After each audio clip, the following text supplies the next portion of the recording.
नमस्कार दोस्तों, आप सभी का हमारे आरपी परिवार में स्वागत है। और जो हम आज अपनी अगली एक्सरसाइज है जो फोर्थ एक्सरसाइज थी, ठीक है, आरबीएससी की डिटर्मिनेंट जो है सारणिक जिसको हिंदी में बोलते हैं उसके बारे में पढ़ेंगे। ठीक है, बिल्कुल ही ईजी है, जैसे मैट्रिक्स और सारणिक बिल्कुल ही ईजी है। तो हम इन्हीं के बारे में कुछ पढ़ेंगे अभी, जैसे इसकी एक्सरसाइज भी सोल्व करेंगे। ठीक है, तो सबसे पहले तो जैसे कि मैं बात करूं तो डिटर्मिनेंट होता क्या है, तो ये एक मैट्रिक्स ही होती है, मैट्रिक्स जैसे होती है ना, और जो स्क्वायर मैट्रिक्स होती है, ठीक है, वर्ग आव्यूह जो होता है उसी की हम कोई वैल्यू निकालते हैं और उसी को हम क्या बोलते हैं, डिटर्मिनेंट बोलते हैं। यानी जब भी सारणिक जो भी होगा वो हमेशा किस में होगा, वो हमेशा इसको डिनोट तो ऐसे करते हैं, ठीक है, जैसे कि ए बी सी और डी, ये हो गया, तो ये एक डिटर्मिनेंट कहलाता है। ठीक है, जैसे कि यहाँ पे ये जो भी हमेशा मैट्रिक्स होती है ना, तो मैट्रिक्स ही होगी एक टाइप की, लेकिन ये कैसी होगी, एक स्क्वायर मैट्रिक्स होती है। कैसी होती है, स्क्वायर मैट्रिक्स होती है। और दूसरी चीज़ जो मैट्रिक्स होती है ना, और दूसरी चीज़ जो मैट्रिक्स होती है उसकी कोई वैल्यू नहीं होती थी, मैट्रिक्स केवल एक अरेंजमेंट होता था। लेकिन यहाँ पे डिटर्मिनेंट क्या होगा, डिटर्मिनेंट की एक वैल्यू होती है, सारणी की एक मान होता है, इसका कोई एक प्रॉपर मान होता है जिसकी वैल्यू हम फाइंड करना आगे सीखेंगे। ठीक है, तो हमेशा इसका कोई ना कोई एक वैल्यू मिलेगी। ठीक है, तो जैसा कि आपको मालूम ही है, तो सारणी के लिए आपको मैंने बता दिया कि जैसे कि कोई भी एक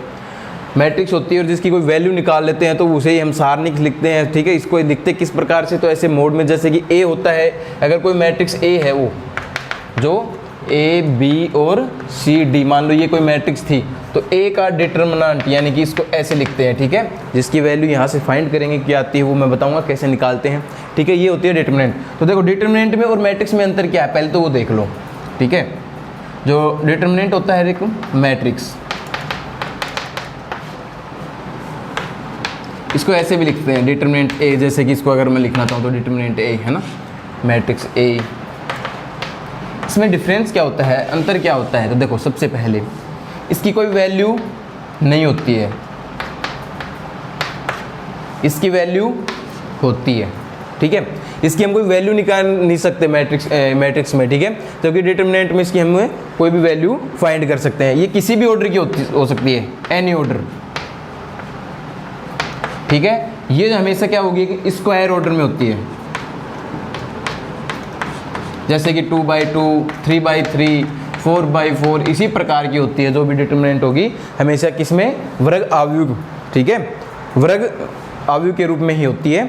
तो डिटर्मिनेंट हमेशा कैसी होती है कि स्क्वायर मैट्रिक्स की तरह होती है। ठीक है, फिर यहाँ पे इसके बाद हम जैसे कि यहाँ पे और भी अंतर है इसमें, कैसे कि यहाँ पे हम मैट्रिक्स में किसी भी संख्या से अगर इसको मल्टीप्लाई करते थे, जैसे कि 5 को, तो इसमें प्रत्येक एलिमेंट किससे मल्टीप्लाई होता था, 5 से। लेकिन इसमें डिटर्मिनेंट में जब हम 5 से इसको मल्टीप्लाई करते हैं ना, तो 5 प्रत्येक एलिमेंट से मल्टीप्लाई नहीं होता है। यहाँ पे 5 क्या होगा, या तो एक रो से इससे मल्टीप्लाई कर लो, या फिर इस रो से मल्टीप्लाई कर लो, एक से ही कर सकते हो। ठीक है, या फिर इस कॉलम से मल्टीप्लाई कर लो, या फिर इस कॉलम से मल्टीप्लाई कर लो। यानी कहने का मतलब ये है कि यहाँ पे जब भी डिटर्मिनेंट को किसी भी कांस्टेंट से हम जब मल्टीप्लाई करेंगे, तो या तो वो एक कॉलम से या फिर वो एक रो से ही मल्टीप्लाई होगा, न कि प्रत्येक एलिमेंट से मल्टीप्लाई होगा। ठीक है, तो यहाँ पे जैसे कि इससे या इससे मल्टीप्लाई होगा, या इससे या इससे मल्टीप्लाई होगा, केवल एक से ही मल्टीप्लाई होगा। ठीक है, और भी बहुत से अंतर है, जैसे कि यहाँ पे इसके अगर मैट्रिक्स में इसके रो और कॉलम को मैं चेंज कर देता हूँ तो मैट्रिक्स चेंज हो जाती है, लेकिन जब डिटर्मिनेंट में चेंज करता हूँ तो उसकी वैल्यू में कोई चेंज नहीं होता है, यानी कि वो का वो ही डिटर्मिनेंट रहता है। तो ऐसे कुछ एक इसके मान है। ठीक है, तो ये जो है ये हमारा एक मैट्रिक्स और डिटर्मिनेंट में अंतर होता है, यानी आव्यूह और सारणिक में अंतर होता है। ठीक है, अब हम बात करेंगे कुछ सारणिक के बारे में कि कैसे उसकी वैल्यू फाइंड करते हैं। ठीक है, तो जो वैल्यू उसकी फाइंड कैसे करते हैं उसके लिए हम थोड़ी सी चीज़ें और भी सीखेंगे इसके साथ पहले, फिर उसके बाद में पहले बताएंगे कि मान कैसे याद करना है। पहले बताएंगे हम माइनर और कोफैक्टर के बारे में।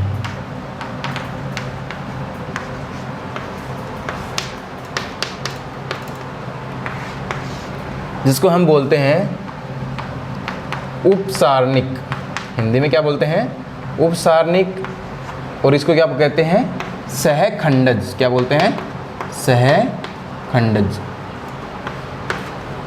ठीक है, तो सबसे पहले हम बात करते हैं माइनर की और कोफैक्टर की। तो जैसे कोई भी एक मैट्रिक्स ले लेता हूँ मैं, जैसे कोई मैट्रिक्स ले ली मैंने, दो मैट्रिक्स ले लेता हूँ, दो में बताऊँगा मैं आपको। एक तो ले ली मैंने ए बी सी और डी। ठीक है, एक ले लेता हूँ मैं यहाँ से, जैसे कि X Y Z P Q R और यू वी डब्ल्यू, ये लो 2 मैट्रिक्स लिख ली मैंने, ठीक है। प्रत्येक एलिमेंट का आपको मालूम ही है, ये A11, ये A12, ये A21, ये A22, ये A11, A12, A13 है ना, इस प्रकार से सभी को आपको इसका ऑर्डर मालूम ही है, ठीक है। तो सबसे पहले बात करता हूँ मैं माइनर की। माइनर को लिखते कैसे हैं, तो माइनर जिसका भी हमें माइनर निकालना होता है तो ये एक एलिमेंट का निकलता है। जैसे इसमें इसकी मैट्रिक्स की बात करूँ तो इसमें जब मैं माइनर निकालूंगा तो यहाँ पे इसका माइनर निकालना है। इसका माइनर निकालने का मतलब है M11, इसको कैसे लिखते हैं, डिनोट करते हैं M11। और M11 की वैल्यू कैसे निकालेंगे, तो इसमें ये जिस रो में है और जिस कॉलम में है, यानी जिस पंक्ति में है और जिस स्तंभ में है ना, उसको हटा दो। तो इस पंक्ति में है तो इसको हटा देंगे और इस स्तंभ में है तो इसको हटा देंगे, यानी इन दोनों को भूल जाओ। क्या बचा इसमें, केवल D। तो यानी इसका जो माइनर का मान है वो कितना आ गया, D, ठीक है। इसी प्रकार यदि मैं माइनर 1 2 की बात करूं, इसके लिए बात कर रहा हूं मैं अभी, ठीक है। तो इसमें माइनर 1 2 का मतलब है कि इसका माइनर, ठीक है, माइनर ऑफ किसका, B, इसका तो माइनर निकाल रहा हूं। 1 2 का मतलब माइनर ऑफ B, इसका माइनर। तो इसका माइनर क्या होगा, तो इसका माइनर देखो, ये जिस रो में है और जिस कॉलम में, यानी जिस पंक्ति में है, इस पंक्ति में है और इस कॉलम में है, इन दोनों को हटा दो तो क्या बचा हमारे पास, C तो बचेगा इनको हटाने पर। तो यानी कि इसका माइनर जो आएगा वो क्या जाएगा, हमारे पास C आ जाएगा। इसी प्रकार जब मैं M21 निकालूंगा, M21 का मतलब है माइनर ऑफ C, यानी कि मैं कह सकता हूं C का उपसारणिक। तो वो कितनी होगी, तो C जिस पंक्ति में है, जिस स्तंभ में है उनको हटा दो। तो इस पंक्ति में है इसको हटा दिया, इस स्तंभ में इसको हटा दो, क्या बचा आपके पास, ओनली B बचेगा, केवल और केवल B बचेगा। तो आपको इसने लिख दिया आपने B। इसी प्रकार यदि मैं बात करता हूँ M22 की, तो इसका मतलब है माइनर ऑफ D। मैं किसकी बात कर रहा हूँ, माइनर ऑफ D, यानी D का उपसारणिक। तो D का उपसारणिक कितना होगा, तो इसको और इसको हटा दो, क्या बचा A, तो यहाँ पे इसका मान आ जाएगा A, ठीक है। इस प्रकार से क्या निकालते हैं, माइनर निकालते हैं, यानी कि उपसारणिक निकालते हैं। अब मैं बात करता हूँ 3/3 के लिए भी बात करता हूँ, क्योंकि आपके 2/2 और 3/3 दो ही हैं आपके पास, ठीक है। अगर मैं इसके उपसारणिक की बात करूँ, ठीक है, माइनर की बात करूँ, तो यहाँ पे जैसे कि यदि मैं बात करता हूँ M11, तो इसका मतलब है किसका माइनर, माइनर ऑफ X, इसी का तो बात कर रहा हूँ। तो इस पंक्ति को और इस स्तंभ को हटा दो, यानी इस रो और इस कॉलम को हटा दूंगा, क्योंकि X इसी में तो है। इसको हटाने पर मेरे पास क्या बचा, तो देखो वो क्या बचेगा, Q R V और W, ये बचेगा। तो यही क्या होगा, इसका माइनर हो जाएगा, यानी इसका उपसारणिक कहलाएगा, ठीक है। इसी प्रकार से यदि मैं M12 की बात करता हूं, तो इसका मतलब है माइनर ऑफ Y। इसका मतलब है Y जिस पंक्ति में है और जिस स्तंभ में है, जिस रो में है, जिस कॉलम में है, उसको हटा दो। तो इस रो में है और इस कॉलम में है, इसको हटा दिया मैंने, तो क्या बचा, P R U W। तो यानी कि यहाँ पे बचेगा P R U और W, इस प्रकार से ज्ञात करते हैं, ठीक है। तो इसी प्रकार सभी की ज्ञात कर सकते हैं। इसमें जैसे P के लिए बात करूंगा तो मैं यानी कि M21, इसका ऑर्डर ये तो है, तो यानी कि इसको मैं क्या लिखूंगा, माइनर ऑफ किसका, P। माइनर ऑफ P कितना हो जाएगा भाई, यहाँ से P, यानी P इस रो में है और इस कॉलम में है, तो इनको हटा दो, यहाँ से क्या बचेगा आपके पास, V और W, यानी क्या बचा आपके पास, यानी कि Y Z V और W, यानी इसका सारणिक। इस प्रकार से सभी की वैल्यू निकालते हैं। तो आप प्रत्येक एलिमेंट के लिए बता सकते हो कि वो कितना हो जाएगा, ठीक है। तो यही होता है इसका माइनर, ठीक है। तो माइनर निकालना सभी को आ गया। अब हम बात करते हैं किसकी, कोफैक्टर की। किसकी बात करेंगे, कोफैक्टर। तो कोफैक्टर कैसे ज्ञात करते हैं, तो थोड़ा सा उसके बारे में देखते हैं अभी, ठीक है। और माइनर को आप M से भी लिखते हैं, जैसे कि M11, या कुछ जगह हम यहाँ पे देखेंगे कैपिटल A से भी लिखते हैं, जैसे कैपिटल A11। तो इसका मतलब भी क्या हो जाएगा भाई, यहाँ से माइनर को भी लिखते हैं, कोफैक्टर को भी, यानी जिससे अगर आप वो देख लेना बुक में किससे डिनोट कर लेता है वो, कई बार A से भी डिनोट करता है, तो वहाँ पे वो लिख देता है कि A क्या है, यहाँ पे इसका माइनर है, या A क्या है इसका कोफैक्टर है, तो वो आप देख लेंगे वहाँ पे अगर डिनोट करता है वो। अब बात करता हूँ मैं किसकी, कोफैक्टर की। तो कोफैक्टर होता क्या है, तो कोफैक्टर जो है सहखंडज क्या होता है, तो ये एक प्रकार का माइनर ही है, केवल उसके साथ एक साइन और आएगा, यानी कि प्लस या माइनस का साइन आएगा। किस प्रकार से, जैसे कि यहाँ पे जो ये है, इसको मैं लिखता हूँ कैसे, F11 की बात करता हूँ। तो F11 का मतलब क्या है, F11 का मतलब है कि ये किसका, कोफैक्टर ऑफ किसका, ए का कोफैक्टर है उसको किससे लिखता हूँ मैं, F11 से, ठीक है। और F11 का मतलब है कोफैक्टर ऑफ ए, तो कोफैक्टर ऑफ ए निकालेंगे तो वो ही जैसे माइनर ज्ञात करते थे उसी प्रकार से करेंगे। तो ए इस पंक्ति को और इस स्तंभ को हटा दो, यानी क्या बचा, डी, तो यहाँ पे डी आ जाएगा। लेकिन साथ में इसके यहाँ पे -1 की पावर i प्लस जे और होता है। i प्लस जे का मतलब है, यानी जैसे कि ये इसका ऑर्डर क्या था 1 1, यानी कि i का मान 1, j का मान 1, यानी कि 1 + 1, यानी कि -1 का स्क्वायर कितना हो जाएगा, वो केवल और केवल 2। तो अब -1 की पावर 2 यानी कि 1 ही आएगा ना, यानी केवल वैल्यू कितनी हो गई, d। इसी प्रकार जब मैं F12 ज्ञात करूंगा, यानी कि कोफैक्टर ऑफ किसका भाई, b का, तो वो कैसे ज्ञात करूंगा, -1 की पावर i प्लस जे, यानी कि 1 + 2, और यहाँ पे क्या हो जाएगा फिर, इसको और इसको हटाने पर क्या बचा, c, तो c, यानी क्या बच जाएगा, ये -1 की पावर 3, यानी कि माइनस का c, तो यानी कि वो का वो ही मान आएगा जो कि आपका किसका आ रहा था, माइनर का आ रहा था। लेकिन कोफैक्टर में क्या आ जाता है, बाहर या तो प्लस आएगा या माइनस आएगा, ठीक है। कई जगह यहाँ पे इस जो साइन है ये और एक्स्ट्रा आ जाता है। साइन किससे डिनोट करते हैं, -1 की पावर i प्लस जे, ठीक है। तो यहाँ से आपको मालूम चले गया होगा, यानी कि कोफैक्टर जो होता है वो किसके इक्वल होता है, -1 की पावर i प्लस जे, और गुणा कौन, वही माइनर, ठीक है। यानी कि ये क्या होता है आपके पास, कोफैक्टर होता है, सहखंडज होता है। तो इसमें भी सहखंडज आप ज्ञात कर सकते हैं, जैसे कि इसका सहखंडज ज्ञात करेंगे तो वही बात है कि इसका सहखंडज ज्ञात करना है। माइनर तो क्या हो गया इसका, QR और V और W ये आएगा, लेकिन इसके साथ साइन और आएगा। साइन का मतलब जैसे कि यहाँ पे इसका ऑर्डर कितना है 1 1, तो -1 की पावर 1 + 1 यानी कितना हो जाएगा, -1 की पावर 2 यानी कि 1, यानी कि ये आएगा प्लस का, ठीक है। इसी प्रकार इसका कोफैक्टर कोफैक्टर किसका ज्ञात करता हूँ, y का, तो कितना हो जाएगा वो, तो यहाँ पे y का जो माइनर है वो तो कितना आएगा, PR U और W, लेकिन इसके साथ प्लस आएगा या माइनस, तो यहाँ पे देखो -1 की पावर, इसका ऑर्डर कितना है 1 2, यानी कि i का मान 1, j का मान 2, यानी -1 की पावर 1 + 2 यानी कि 3 हो जाएगा। तो यानी कि -1 की पावर 3 क्या होता है, माइनस, यानी कि इसका मतलब बाहर क्या आ जाएगा, इसके माइनस आ जाएगा। तो यहाँ पे बस कोफैक्टर में और माइनर में और कोफैक्टर में केवल यही अंतर होता है कि जो माइनर होते हैं उसके साथ प्लस या माइनस उसके ऑर्डर के अनुसार आता रहता है, और वो क्या बन जाता है, कोफैक्टर बन जाता है। और आपके जो बुक में है वो केवल यहाँ पे 2 ही तो प्रकार की जो आपको क्या मिलेगा, डिटर्मिनेंट मिलेगा, या तो 2 ऑर्डर का या किसका, 3 ऑर्डर का। तो आप इसको इजीली भी याद रखना चाहें तो याद रख सकते हैं, जैसे कि इसका ऑर्डर जो भी है ये 2 ऑर्डर का तो है, इसमें जब यहाँ पे इसका कोफैक्टर निकालते हैं तो आपको मालूम ही होगा, जैसे कि मैं यहाँ पे बना देता हूँ। तो कोफैक्टर में यहाँ पे जो एलिमेंट आता है उसका ऑर्डर कितना होता है, 1 1 1 1 का मतलब क्या है, 1 + 1 यानी कि 2।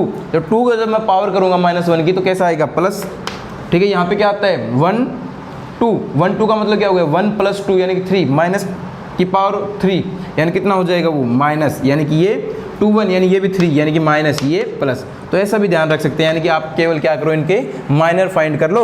यहाँ पे जो जिसका माइनर फाइंड कर रहे हैं तो उसका आगे प्लस लगा दो, इसका जो माइनर आएगा उसके साथ माइनस लगा दो, इसका जो माइनर आएगा उसके साथ माइनस, इसका जो माइनर आएगा उसके साथ प्लस। तो डायरेक्ट आप बता सकते हैं कोफैक्टर, ठीक है। इसी प्रकार 3/3 की जो मैट्रिक्स होती है तो उसमें क्या होगा, यहाँ पे 1 1 होता है तो यानी कि प्लस, 1 2 होता है यानी कि 3 तो यानी कि माइनस, ये क्या होगा 1 1 3 का मतलब है 1 + 3 यानी कि 4, तो -1 की पावर जो 4 करेंगे तो क्या आएगा, प्लस, यानी कि प्लस, तो फिर माइनस, फिर प्लस, फिर माइनस, फिर प्लस, फिर माइनस, फिर प्लस, यानी कि आप ऐसे भी याद रख सकते हैं, ठीक है। तो यहाँ पे जैसे भी आपको जब 3/3 की कोई मैट्रिक्स मिले तो आपको क्या करना है, केवल plus minus plus minus plus minus plus minus plus, यानी कि ये जो 4 जगह होती है यहाँ पे माइनस आएगा, यानी कि इसके जो माइनर होते हैं उसके साथ जब माइनस लगाएंगे तो क्या बनता है, वो कोफैक्टर। बाकी का जो माइनर होता है वही क्या होता है, उसका कोफैक्टर भी होता है, ठीक है। तो ये आपको थोड़ा सा ध्यान रखेंगे भैया, ठीक है। तो ये आ गए आपके माइनर और कोफैक्टर निकालना। अब मैं बात करता हूँ किसी भी डिटर्मिनेंट की वैल्यू कैसे फाइंड करते हैं, ठीक है।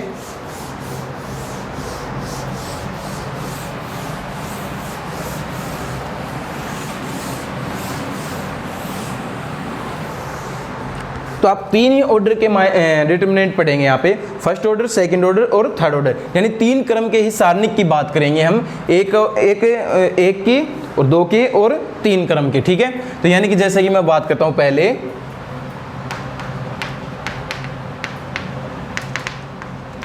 डिटरमिनेंट ऑफ फर्स्ट ऑर्डर,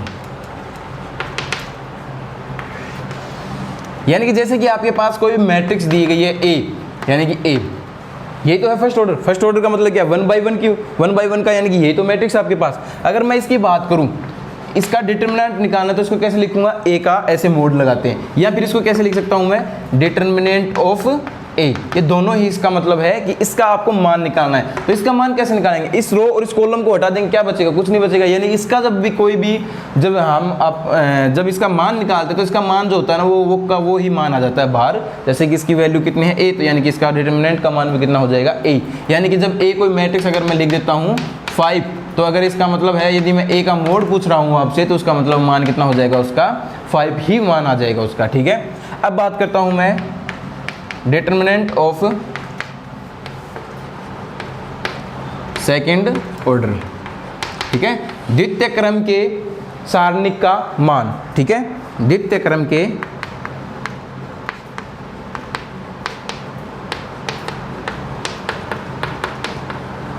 सारणिक का मान कैसे ज्ञात करते हैं, देखो जैसे कि आपके पास है ए, बी, सी और डी। ये अगर आपके पास कोई भी डिटरमिनेंट है, सारणिक है, तो इसकी वैल्यू कैसे फाइंड करते हैं, तो देखो ए को किससे मल्टीप्लाई करेंगे, डी से, इसको इससे मल्टीप्लाई करेंगे और इसको इससे मल्टीप्लाई करेंगे। और हमेशा ध्यान रहे पहले ये आएगा, यानी कि ए डी, और माइनस क्या आएगा, सी और बी। समझ में आया, A D minus C B.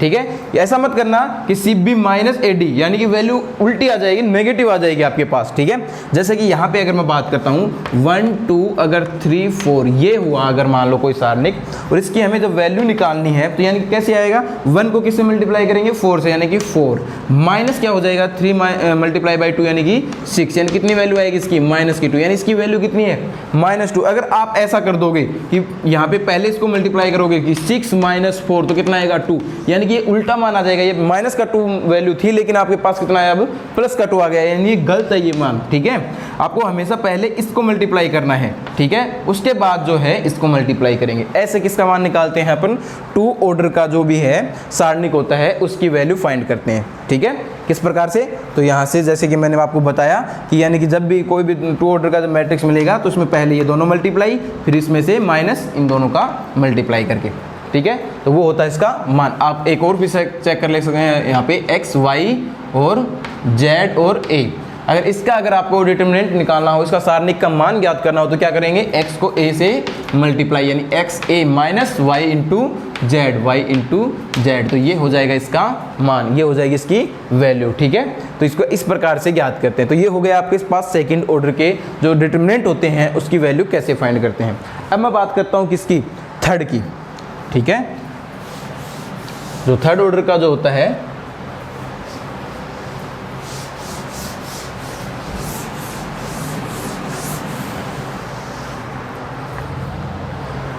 Determinant of third order,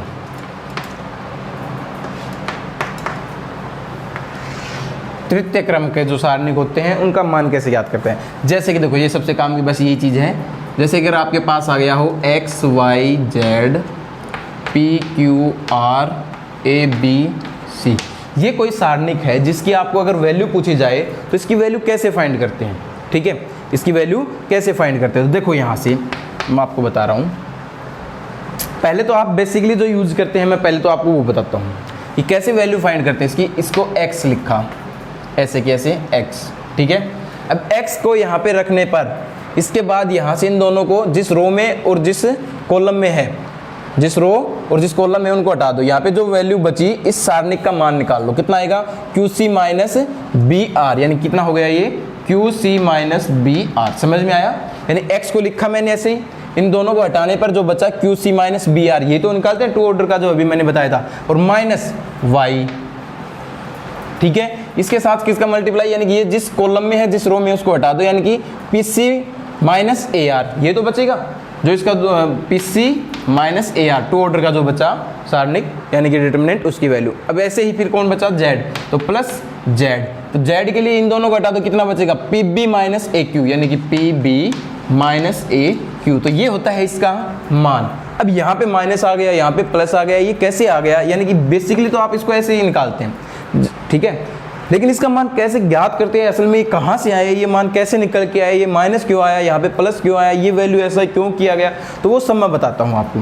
देखो, जो भी डिटरमिनेंट होता है उसकी जब हम वैल्यू निकालते हैं तो उसकी वैल्यू निकालने का मतलब है कि जो भी किसी भी रो या किसी भी कॉलम के अनुसार उसका आप एक्सपेंशन कर सकते हो, यानी किसी भी पंक्ति या किसी भी स्तंभ के अनुसार आप उसका प्रसार कर सकते हैं। यानी कोई भी पंक्ति ले लो, चाहे कोई भी स्तंभ, चाहे यहाँ पहली पंक्ति ले लो, चाहे दूसरी पंक्ति, चाहे तीसरी पंक्ति, चाहे पहला स्तंभ ले लो, चाहे दूसरा स्तंभ और चाहे तीसरा स्तंभ, कोई भी आप एक ले सकते हो इसमें से, ठीक है। जैसे मैं पहले पे करता हूँ एक्सपेंशन है ना, किसका प्रसार करता हूँ, किसका प्रसार, प्रथम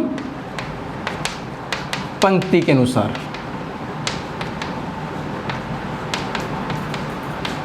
प्रथम पंक्ति के अनुसार। तो उसका मतलब क्या होता है, यहाँ पे जैसे पहला एलिमेंट है तो पहला एलिमेंट x, साथ में x का सहखंडज, ठीक है, फिर प्लस y गुणा y के साथ y का सहखंडज, प्लस z और z के साथ z का सहखंडज।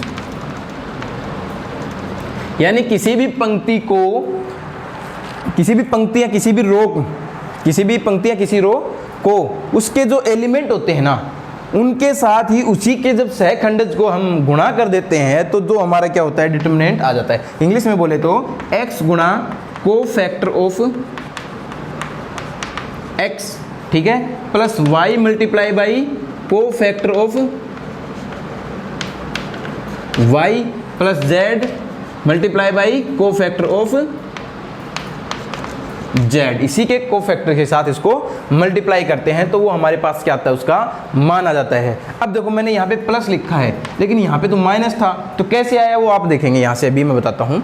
जैसे कि मैंने यहाँ पे रखा पहले x, ठीक है, अब x के साथ x का सहखंडज, तो x का सहखंडज क्या होता है, इसको हटा दो, क्या बचा, QRBC, यानी कि ये बचेगा आपके पास QRBC प्लस, लेकिन यहाँ पे इसका साइन भी तो होता है, सहखंडज में साइन भी साथ आता है, माइनर भी नहीं आता है केवल, है ना, यानी कि जो आपका माइनर था यानी उपसारणिक था उसमें तो उसका साइन साथ नहीं आता था, लेकिन जो इसका सहखंडज है यानी कि को फैक्टर है उसमें क्या आता है, इसका साइन भी साथ आता है। तो साइन कितना है इसका, तो साइन कैसा आएगा, जैसे इसकी मैं बात करता हूँ तो -1 की पावर 1 + 1 यानी कितना हो गया, -1 की पावर 2 यानी कि प्लस, तो यानी इसके साथ प्लस रह जाएगा, ठीक है। अब इसके साथ y का सारणिक, तो y का सारणिक क्या है, यहाँ पे प्लस है ना, जैसे कि y का सारणिक कितना आएगा, तो y का जो सारणिक है वो आ जाएगा P R A और C, ठीक है, ये तो सारणिक होगा। लेकिन आपको क्या लिखना है, सहखंडज लिखना है, तो सहखंडज क्या होता है, साथ में साइन भी आता है, तो y का साइन कैसा होगा, तो -1 की पावर 1 + 2 यानी कि 3 हो गया, -1 की पावर 3 यानी कि माइनस,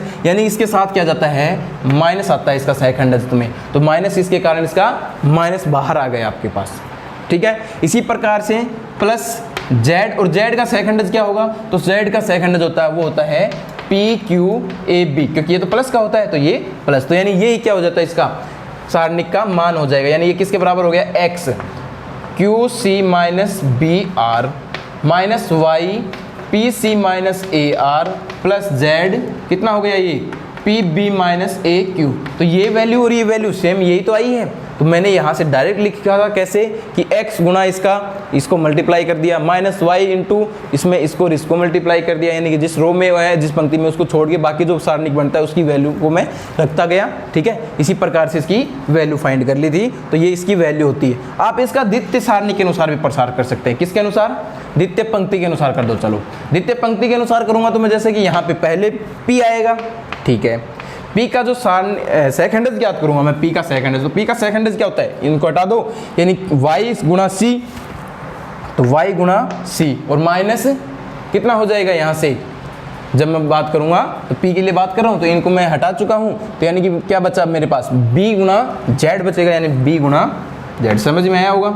ठीक है। लेकिन यहाँ पे p जो होता है इसका क्रम कितना होता है 2 1, तो 2 1 का मतलब है -1 की पावर 2 + 1 यानी कि 3, और -1 की पावर 3 यानी कि माइनस, यानी इसके साथ कैसा आएगा माइनस, ठीक है। इसी प्रकार से प्लस, अब यहाँ से q की बात करता हूँ तो q, और q का जो सहखंडज है यानी कि जो उसका कोफैक्टर है वो कितना हो जाएगा, तो q का कोफैक्टर, इसको हटा दो, क्या बचा आपके पास, तो यानी कि c x से गुना होगा a z से। भाई ये तो आपने हटा ही दिया क्योंकि q इस तो पंक्ति में है और इस स्तंभ में है, यानी क्या बचा आपके पास xc - a z।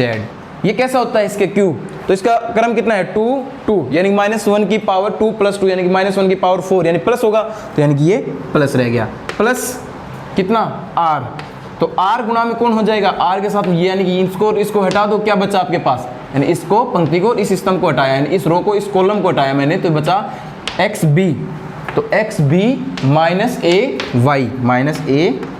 y, ये तो बनेगा आपके पास, ठीक है। लेकिन इसका साइन कैसा होता है, तो r यहाँ पे किसका ऑर्डर कितना है 2 और 3, 2 3 का मतलब है -1 की पावर 2 + 3 यानी कैसा हो जाएगा 5, यानी कैसा होता है माइनस, तो यानी कि यहाँ पे बाहर क्या आएगा इसके माइनस, यानी ये हो जाएगा इसका मान, ठीक है। तो ये इसका वैल्यू हो जाएगी। आप इसको ऐसे कॉलम के अनुसार भी प्रसार कर सकते हैं। कॉलम का मतलब है x गुणा x का कोफैक्टर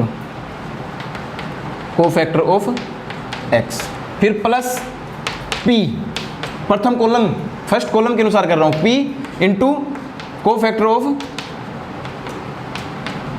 p, ठीक है, plus a into cofactor of a, यानी ये जो मान आएगा ये भी किसका मान होता है, सारणिक का मान होता है, यानी वो सभी मान क्या है, सारणिक के मान ही है। इसका मतलब आपको समझ में आ गया होगा आपको सारणिक का मान कैसे ज्ञात करते हैं, ठीक है। तो सारणिक का मान आप कैसे भी ज्ञात कर सकते हो, आप किसी भी रो किसी भी पंक्ति के अनुसार उसका एक्सपेंशन करके उसकी वैल्यू फाइंड कर सकते हैं, ठीक है। जैसे कि मैं आपको जैसे लिख देता हूं कि जैसे मान लो ये a11 है, तो यानी कि जब भी डिटरमिनेंट की वैल्यू निकालते हैं तो a11 के साथ किसका गुणा होगा, a11, यानी कि जैसे कि यहाँ पे a11 होगा ना भाई, ऐसे रख लो a11 a12 a13 a21 a22 a23 a31 a32 a33, ऐसे रख लो। तो यानी a11 है ना, तो उसके साथ इसी का क्या होना चाहिए, कोफैक्टर। तो इसके कोफैक्टर को यदि मैं लिखता हूं a11 से, जैसे कि मान लो प्लस है ना, तो यानी a11 गुणा उसी का कोफैक्टर प्लस a12 गुणा इसी का कोफैक्टर प्लस a13 गुणा इसी का कोफैक्टर। तो ये भी मान किसके बराबर होता है, डिटरमिनेंट के बराबर होता है, जैसे कि हमने अभी देखा। या इसका मान ये भी होता है कि अगर मैं दूसरी रो के अनुसार इसका सेकंड रो के अनुसार अगर इसका एक्सपेंशन करता हूं तो कितना हो जाएगा, a21 और a21 इसके साथ होना चाहिए, a22 के साथ इसी का कोफैक्टर a22 होना चाहिए, और a23 के साथ इसी का कोफैक्टर 23 होता है, वो भी इसी के बराबर होता है, इक्वल टू डेल्टा। और वो ही बराबर होता है किसके, अगर थर्ड रो के अनुसार मैं एक्सपेंशन करता हूँ, यानी a31 गुणा a31 plus a32 into a32, यानी इसी का जो एलिमेंट उसी का कोफैक्टर उसके साथ गुणा a33 इंटू a33। तो ये भी इसका क्या होता है, डिटरमिनेंट का मान होता है। आप चाहो तो इसको कॉलम के अनुसार भी कर सकते हो, यानी डेल्टा किसके इक्वल होता है, कॉलम के अनुसार, यानी कि a11 गुणा a11 इसी का कोफैक्टर, इसके साथ a12 into a21 a31 into a31, ठीक है। यानी किसी भी पंक्तियां किसी भी स्तंभ के कोई भी एलिमेंट, किसी भी पंक्तियां किसी भी स्तंभ के सभी एलिमेंट लेंगे और उसी के साथ उसके कोफैक्टर को मल्टीप्लाई करेंगे, तो जब यहाँ पे उनको जोड़ने पर जो मान आता है वही किसका मान होता है, उसके डिटरमिनेंट का मान होता है, वही उसके डिटरमिनेंट की वैल्यू होती है। एक एग्जाम्पल बता देता हूं मैं, अगर आपको थोड़ा सा समझ में आ जाएगा, ताकि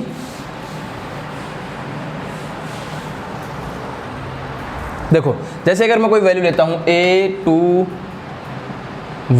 ठीक है, 130 और 020, ये ले लो मान लो। जैसे में अगर मेरे को इसी का सारणिक का मान निकालना तो डेल्टा कैसे निकालूंगा, जैसे मैं, चलो किसके अनुसार बताऊं, चलो पहले तो जो बेसिकली होता है कि अपन क्या करते हैं, फर्स्ट रो के अनुसार करते हैं, तो फर्स्ट रो के अनुसार कर लेता हूं मैं, तो यानी कि 1 मल्टीप्लाई बाई इसका जो कोफैक्टर, तो यानी कि इसका कोफैक्टर, देखो कोफैक्टर में ध्यान रखो ये माइनस ये माइनस ये माइनस ये माइनस, बाकी सभी क्या होते हैं प्लस, तो यानी कि ये ले रहा हूं तो यानी कि प्लस, ठीक है। इसके साथ इसको हटाया, जिस रो में है और जिस कॉलम में उसको हटा दिया मैंने, क्या बचा, 3 को 0 से मल्टीप्लाई, 2 को 0 से मल्टीप्लाई, यानी कितना हो गया 0 - 0, ठीक है। फिर यहाँ से ये इसका कोफैक्टर जब निकालता हूँ तो उसके साथ माइनस आता है, तो पहले से ही मैं माइनस लग लूँगा 2, और इसका जब मैं यहाँ से निकालूंगा तो कितना आ जाएगा, यहाँ से इसको दोनों को हटा दो, यानी 1 0 से मल्टीप्लाई तो 0, और माइनस 0 0 से मल्टीप्लाई यानी 0 माइनस 0, ठीक है। अब इसी प्रकार से मैं क्या करूँगा, +1, और यहाँ से इसको जब मैं मान निकालूंगा तो कितना आ जाएगा, 2 को 1 से मल्टीप्लाई माइनस 0 को 3 से मल्टीप्लाई, यानी कि 2 माइनस 0, यानी कि ये तो 0 हो ही गया, ये 0 हो गया, यानी कितना वैल्यू बची है मेरे पास 2, यानी इसके डिटरमिनेंट की वैल्यू कितनी होती है, 2 होती है, ठीक है। इस प्रकार से इसके डिटरमिनेंट की वैल्यू फाइंड करते हैं। और जहाँ तक कोशिश करेंगे कि जिस पंक्ति या जिस स्तंभ में, यानी कि जिस रो या जिस कॉलम में ज़्यादा से ज़्यादा 0 हो ना, उसके अनुसार आप क्या करो, उसका एक्सपेंशन करो। क्यों, जैसे कि मान लो अगर मैं इसका एक्सपेंशन करता किसके अनुसार, थर्ड कॉलम के अनुसार, तो थर्ड कॉलम के जब अनुसार करता तो 1 कैसा होता है, प्लस का, ये माइनस का, ये प्लस का, यानी कि 1 मल्टीप्लाई बाई, तो 1 को मल्टीप्लाई किया किससे, इसके माइनर, यानी कि जब इसका हटाया मैंने यहाँ से तो क्या बचा, 2 को 1 से मल्टीप्लाई, 0 को 3 से, यानी कि 2 माइनस 0 हो गया। अब बाकी दो तो कितने हैं, 0 है, तो इसको अंदर मैं यहाँ पे +0 और गुणा जो भी आएगा मेरे को निकालने की आवश्यकता नहीं, क्योंकि वो 0 से मल्टीप्लाई होगा तो 0 हो ही जाएगा। अगला जो है उसके साथ भी कौन है, 0, और उसके साथ भी मल्टीप्लाई करने की आवश्यकता नहीं, क्योंकि वो भी क्या हो जाएगा, 0, यानी इसकी वैल्यू कितनी आ गई, 2। तो जहाँ तक कोशिश करेंगे कि जिसमें ज़्यादा से ज़्यादा 0 हो उसी के अनुसार उसका एक्सपेंशन करें, उसी के अनुसार उसका प्रसार करें। तो इस प्रकार से किसका मान निकालते हैं, डिटरमिनेंट की वैल्यू फाइंड करते हैं, ठीक है। तो अभी के लिए इस वीडियो में इतना ही काफ़ी है, ठीक है। आप 1-2 एग्जाम्पल करके देखो, और बाकी अगली वीडियो जो अपनी आएगी उसमें जो अपनी 4.1 एक्सरसाइज है उसके एग्जाम्पल और क्वेश्चन दोनों करा दूंगा मैं, ठीक है। तो अगली एक्सरसाइज में मिलते हैं, ठीक है। अभी के लिए इतना ही, धन्यवाद।